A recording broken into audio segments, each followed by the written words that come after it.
Last time आपण अभ्यास करताना केमिकल रिएक्शन आणि इक्वेशन स्टार्ट केला होता. त्यामध्ये आपण एक केमिकल कॉम्बिनेशनची रिएक्शन पाहायची होती आपल्याला. कॉम्बिनेशन रिएक्शन कशाला म्हणतात तर मागच्या आपण काय म्हटलं होतं की रिएक्शन अशी की त्याच्यामध्ये दोन रिएक्टंट एकत्र येऊन एकच प्रोडक्ट तयार होतो. त्याला काय म्हटलं आपण कॉम्बिनेशन रिएक्शन. त्यात एक एक्सपेरिमेंट होता छोटासा की त्याच्यामध्ये आपल्याला सांगायचं होतं की नेमकं कॉम्बिनेशन रिएक्शन कशी होती. कॉम्बिनेशन रिएक्शन होताना हायड्रोक्लोरिक ऍसिड सोबत जर आपण लिक्विड अमोनिया जर मिक्स केला तर त्या ठिकाणी अमोनियम क्लोराईड तयार होतो. तर ही एक साधी एक ऍक्टिव्हिटी आहे ज्या आपण पाहत असतो. याला ग्लास सरोड म्हणतात.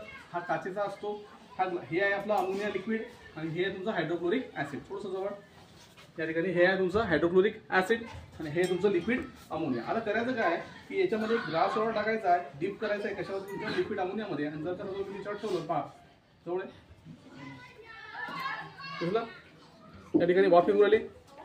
ही जी वाफ आहे मित्र ही अमोनियम क्लोराईडची आहे. चला हा एक्सपेरिमेंट मध्ये जोपर्यंत अमोनिया याच्यामध्ये बघा काय होऊ राहिलं हायड्रोक्लोरिक ऍसिडची जी फ्युम्स आहेत ते फ्युम्स या लिक्विड अमोनियाच्या सोबत मिक्स होतात आणि या ठिकाणी अमोनियम क्लोराईडची फ्युम्स फॉर्म होतात. हे जर समजा मी याच्यामध्ये जर थोडंसं ऍड केलं तर एक 100% कॉन्सन्ट्रेटेड ऍसिड आहे. लक्षात घ्या.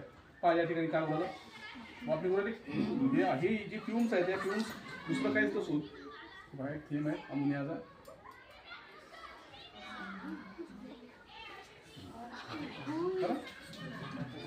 अमोनियम क्लोराईड या ठिकाणी तयार होताना तुम्हाला दिसतो इन द लिक्विड. तुम्हाला सगळे दिसतात. ओके ठीक आहे.